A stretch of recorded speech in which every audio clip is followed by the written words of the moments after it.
एक बार एक बौद्ध भिक्षु अपने मठ से एक नगर में उपदेश देने के लिए जा रहे थे। रास्ते में उनके एक शिष्य का घर पड़ता था। वे बौद्ध भिक्षु अपने शिष्य का कुशल क्षेम जानने के लिए उसके घर की ओर चल पड़ते हैं और उसके घर पहुंच जाते हैं। अपने घर अपने गुरु को आया देखकर उनका शिष्य बहुत प्रसन्न होता है। अपने गुरुजी को प्रणाम कर वह गुरुजी के रुकने और खान पान का प्रबंध करता है। गुरुजी आराम करने के थोड़ी देर बाद जाने के लिए उठते हैं तो उनका शिष्य उन्हें रात रुकने की प्रार्थना करता है। गुरुजी थोड़ा सोच विचार कर रात रुकने का निर्णय लेते हैं और रुक जाते हैं। शाम को बौद्ध भिक्षु के शिष्य का भाई अपने काम से लौटकर आया और वह भी बौद्ध भिक्षु को देखकर बहुत प्रसन्न हुआ और बौद्ध भिक्षु को प्रणाम कर वह भी वहीं बैठ गया और उसने बौद्ध भिक्षु से पूछा कि महात्मन, मैं एक सेठ के यहाँ काम करता हूँ, लेकिन सेठ मेरी योग्यता के हिसाब से पैसे नहीं देता है और मैं अपनी क्षमता से कम का काम कर रहा हूँ। ऐसा मैं क्या करूँ कि मैं मेरी क्षमता का ज्यादा से ज्यादा प्रयोग कर सकूं और मेरी आमदनी भी बढ़ जाए। बौद्ध भिक्षु उसकी बात बहुत ध्यान से सुन रहे थे, यह जानने से पहले कि बौद्ध भिक्षु ने उससे क्या कहा कि तुम क्या करो। से पहले यदि आप चैनल पर पहली बार आए हैं तो चैनल को सब्सक्राइब कर बेल आइकन को दबा दें। चलिए फिर शुरू करते हैं। और उसकी बात पूरी होने पर बौद्ध भिक्षु उससे उसके काम, उसकी योग्यता और उसके पास क्या है की पूरी जानकारी लेने के बाद बोले कि तुम सेठ की नौकरी छोड़ दो। यह सुनकर बौद्ध भिक्षु के शिष्य का भाई घबरा गया और बोला, महात्मन, तब मेरा और मेरे परिवार का खर्च कैसे चलेगा। तब बौद्ध भिक्षु बोले, मैं तुम्हें महात्मा बुद्ध की एक कहानी सुनाता हूँ। तुम्हारी समस्या का समाधान इसी कहानी में छुपा है। तुम कहानी को ध्यान से सुनना। बौद्ध भिक्षु कहानी सुनाते हैं कि एक बार महात्मा बुद्ध और उनके शिष्य आनंद एक नगर से दूसरे नगर भ्रमण के लिए निकले थे। रास्ते में ही थे, अंधेरा होने लगा था। वे एक गांव के पास से गुजर रहे थे। तब आनंद बोले, महात्मन, अंधेरा हो रहा है, क्यों ना आज की रात इसी गांव में बिताई जाए। तब बुद्ध जी ने इसकी आज्ञा दे दी। तब वे दोनों लोग गांव में एक किसान की झोपड़ी के पास पहुंचे और दस्तक दी। दस्तक सुनकर किसान झोपड़ी से बाहर आया और वह महात्मा बुद्ध को देखते ही पहचान गया। उसने बुद्ध जी को प्रणाम कर बुद्ध के रुकने के लिए बिस्तर आदि का इंतजाम करने लगा। इधर किसान की पत्नी महात्मा बुद्ध आनंद सहित सभी के लिए भोजन बनाने लगी।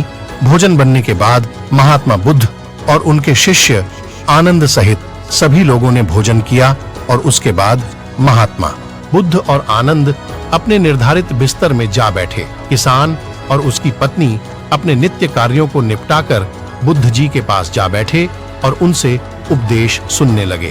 उपदेश के बाद बुद्ध जी ने किसान से पूछा कि तुम्हारा गुजारा कैसे होता है। तब किसान ने बुद्ध को बताया कि उसके पास बहुत सारा खेत है, उसमें थोड़े अनाज पैदा कर लेते हैं और उसके पास एक भैंस है जिसका दूध बेचकर गुजारा हो जाता है। उसके बाद किसान और उसकी पत्नी सोने चले गए। इधर बुद्ध जी ने सोचा कि इसके पास तो सब कुछ है, बस कमी है तो मेहनत की।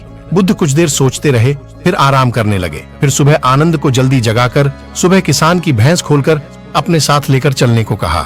आनंद बुद्ध की इस बात से हैरान था, लेकिन टाल न सका और भैंस खोलकर साथ लेकर चल दिए। किसान के घर से बहुत दूर जंगल में भैंस को छोड़ने को कहा। आनंद ने भैंस को छोड़ दिया, पर बुद्ध जी की ये बात आनंद को समझ में नहीं आई।